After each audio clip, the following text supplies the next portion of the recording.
Hey everybody. Just landed at home base here and trying to get situated with Supper with Sean. For whatever reason, I can periscope while I'm on the road on only the Verizon network, but yet when I get home, it starts giving me a black screen and all that fun stuff. So anyway, wanted to talk a little bit about Grain Marketing 101. And the caveat here is that I am not a grain marketer. I'm a farmer. And just wanted to kind of share a few things that I learned throughout the years of spent 2 years at an elevator buying grain. So know a little bit about it, and kind of want to just share some of those experiences with you. And as you think about being a young farmer and how do you market grain and what are some tips and tricks and really just some of the simple things that I don't think you should really forget. So as you think about marketing grain, it's all about, and I talked a little bit about this last night, but having a plan, and that's the first thing. Now, when you have that plan, you have to start out by knowing what's it cost me to produce that bushel of corn or soybeans. And of course that might vary year to year based off of fertilizer prices and so on. But you need to know what your plan is from fertility to management, and of course if you've got living expenses, what are those costs going to be? And then you want to budget those, and then you want to make sure that you follow actual expenses along with that. Now, in talking with somebody about this the other night, one thing that I like to do with mine is I track it in a spreadsheet. I track my estimated bushels, my projected bushels, and then I compare it to actual at the end of the year. But one thing to keep in mind as you're doing that is that if you have your expenses, we'll call it, tracked in a spreadsheet, match those up with kind of where you're at throughout the year, and you should have a break-even cost. Now, you should know what that break-even cost is on an average year. You should know what that is on a bad year, and you should know what that is on a really good year.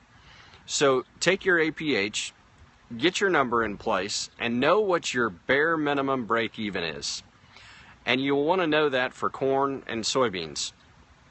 And then as you kind of start to play with some of the numbers, that's the nice thing about a spreadsheet, is you can adjust the numbers pretty easily. So if you think that you're going to have a good year, now you can take it from a average APH of 170 maybe to 180 and see what that does for your break-even cost. And conversely, you'll want to know, because that gives you a little bit of flexibility, kind of understanding what is this going on, what's going on this year, as we think about a drought possibly this year. And of course, it seems like we're due for another rain here, but not getting one. So if we have a drought, and worst case scenario, what would my bare minimum break even need to be to get me out of this season okay? And that way you kind of know where's your safety spot and where's your looking like you'll make some profit, and then where's, we'll call it, extreme profitability at. So know that break even price. And one thing from working and spending 2 years at an elevator, the one thing that always amazed me was the farmers that didn't know their break-even point. Any point throughout the year, you should know what your break-even price is. If you can't answer that, then you need to figure out what it is. Next step. Now, once you figure out that break-even price, you'll want to know, and this is one other thing too, if you have on-farm storage versus paying commercial storage, it's really easy to think about the fact that I'm going to get a drying bill or a storage bill from the co-op or the elevator, wherever you're storing that at, that you're going to get a bill, and that's what it cost. But what I often noticed out at the elevator I was at, if I store it on the farm, most farmers don't take a cost to that.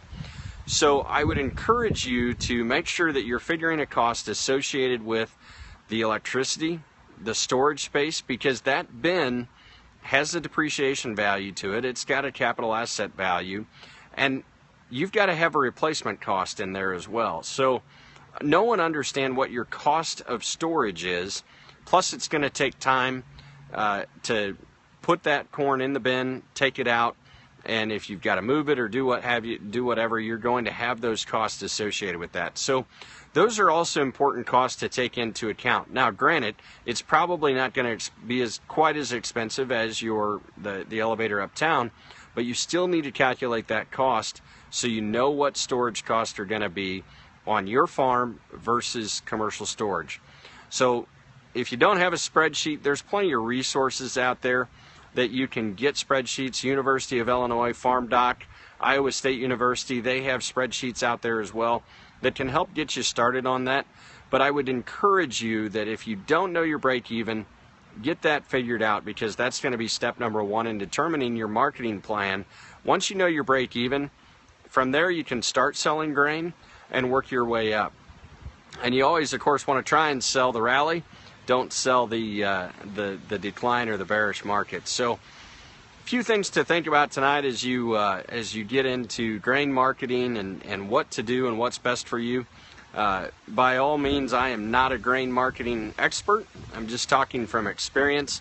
So what you need to do is seek counsel and advice from a broker, commodity trader that can help you with those decisions. But those are just a few things, basic principles that help you out in knowing how to take advantage of a rally when it comes. Know that break-even price, and that will help you get through marketing. And the key, though, is once you know that break-even price, you can have confidence that your marketing plan is set right and execute on the plan. Don't change the plan midway through. If it was right on day one where you knew you could profit, don't get greedy.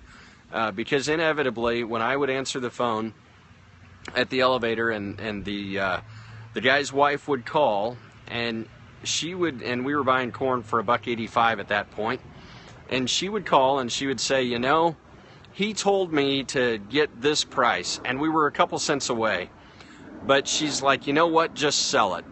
And inevitably, that was the right decision. So she made it.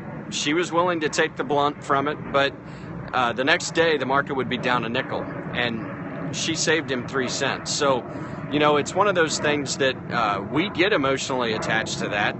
Sorry, there's a plane going over, a jet going overhead, leaving the Bloomington airport here. But have that plan in place. Take the emotion out of it a little bit by having that plan in place, and get it in place early.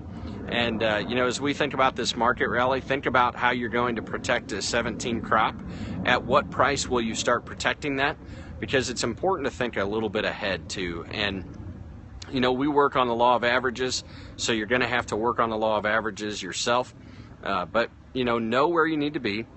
Have that plan in place. You can forecast 2017.